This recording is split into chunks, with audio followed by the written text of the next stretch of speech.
What's up, everybody? Welcome to another video on the Midnight Mike Show YouTube channel. I do appreciate the fact that you came back for another video, and if this is your first video, I do hope you enjoy it. Now, with this controversial topic, I do expect to get a lot of thumbs down on the video, but I'm here to spark conversation, I'm here to spark debate, so if you like what you hear, or you like the debate, you like the conversation, do me a favor and go down below and hit that subscribe button, and hit the notification bell. Sometimes that subscribe button does not work, and I want your opinion. Whether you agree with me or disagree with me, go down to the comments and let me know your opinion. I'm here to tell you why I think the Michael Graves Misfits is superior to the Glenn Danzig Misfits. Now, I want to start off by saying I am not comparing Michael Graves as a person, as a performer, to Glenn Danzig as a person and a performer.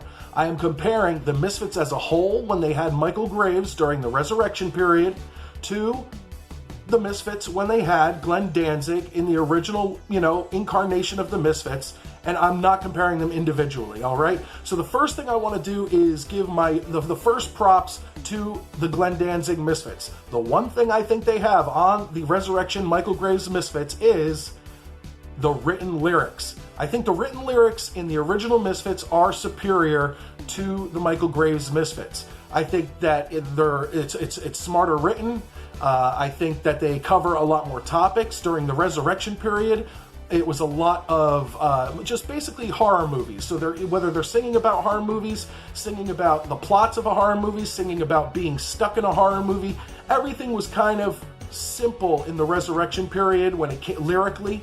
And I think that in the Glenn Danzig era, Glenn Danzig had better writing skills than maybe Michael Graves and Jerry Only and whoever else was helping them write what they wrote during the Resurrection period.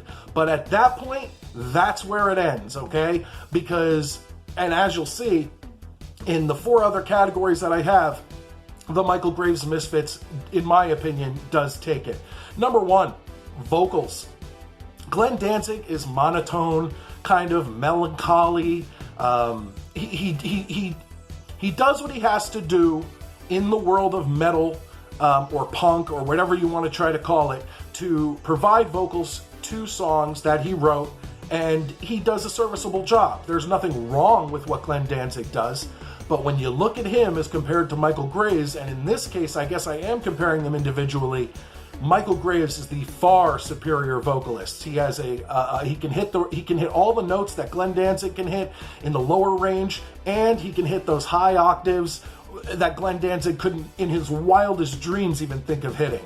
So when you get to, think about the music and the vocals of early Misfits, whether you're thinking of some Kind of Hate or Die Die My Darling or Last Caress or Halloween, or you can go through the gamut of songs by the original Misfits. The vocals all pretty much stick to the same, here's the low, here's the high. When you get to the Michael Graves Misfits and you start thinking of, We're Hunting Humans or Scream or Helena or any of these songs, Saturday Night, there's a great example. Michael Graves' as low is the same here, but as high is up here, okay? Michael Graves is the far superior vocalist, and even in live performances, when I watch Glenn Danzig, if you take, there is a video which I will try to link in the description of Michael Graves just sitting down with a few fans or friends, and he just acoustically plays Saturday Night, and his vocals are outstanding. Michael Graves is the clear superior vocalist. Number two, overall talent of the group. And this doesn't have much to do with Glenn Danzig or Michael Graves. It has to do with maturity.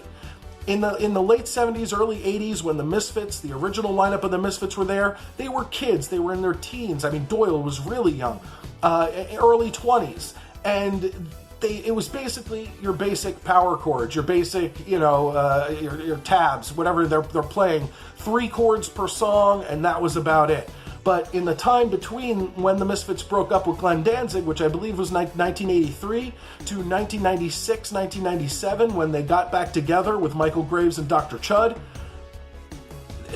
both Doyle and Jerry Only had gotten better at their instruments. And like I said, that has nothing to do with Glenn Danzig or Michael Graves. It has to do with maturity and practice of the instrument.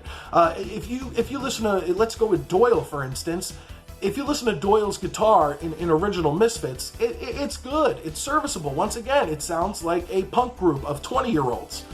When you listen to it with the Michael Graves Misfits, he has matured. He can shred better. One example, I think I mentioned it already, Helena. Go into the middle of Helena and just listen to him shred in the middle when it gets away from the dan, dan, dan. When it gets into cutting with a knife, blood is spilling I mean, he's just going nuts. And Doyle got so much better.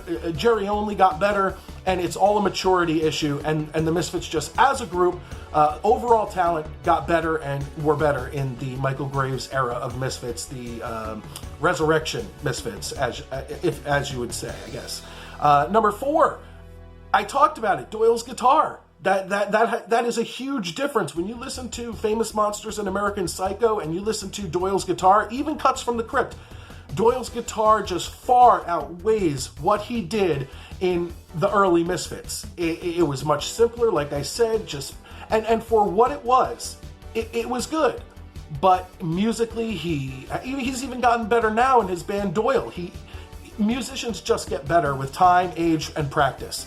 So once again, that has nothing to do, that's why I'm saying it's not just Graves and Glenn Danzig I'm comparing, it's the group as a whole. And finally, my number 5, the drums.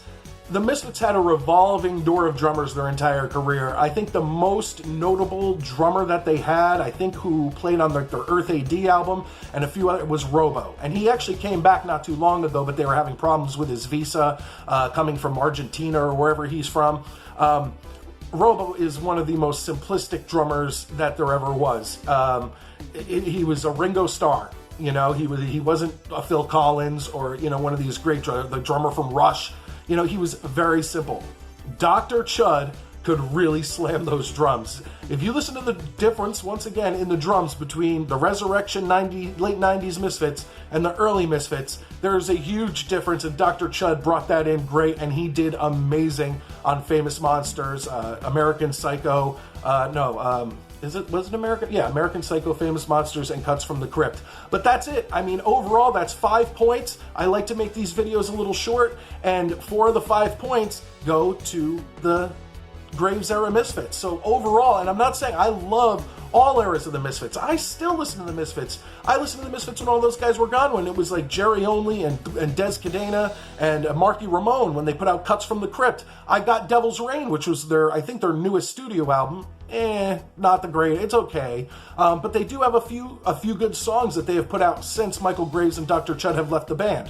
But overall, those are the 2 most famous eras of the Misfits. I think overall, the older Misfits still holds up for teenagers, still holds up for fans who were teenagers, so I'll still listen to it. But if you took an adult, a 30, 40-year-old adult, and played them old Misfits, and it's the first time they'd ever heard it, I don't think it would resonate with them as much as if you took the late 90s Resurrection Misfits, where, yes, the lyrics were more simplistic, but the music was better, the transitions were better, the fills on the drums were better. It just sounds better overall, more pleasing to the ear. So I think that the Michael Graves Misfits actually does hold up overall better to someone who has never heard the Misfits before than the Glenn Danzig era. Well, that's it. I do appreciate you stopping by once again to join me for another Midnight Mike Show video here on my YouTube channel. Like I said, please subscribe. And if you don't like what I had to say and you want to debate me, you know, go ahead. I mean, look, I get I'm going to get some thumbs down for this, but instead of leaving a thumbs down,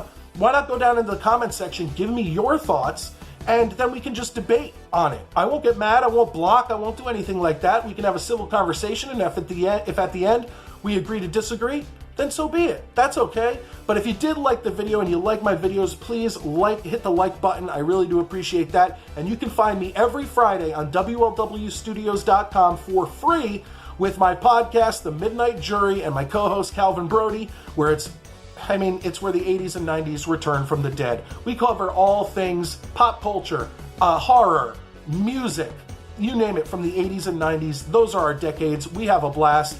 But until then, I am your 21st century broadcasting Marvel Midnight Mike Norenganger, and I can't wait to see you next time. And by the way, our Patreon, for as little as $3 a month, you'll get full episodes of the Midnight Mike Show and bonus content of the Midnight Jury. But I'll stop talking about that. The link's going to be in the description. All right? Have a good one, everybody.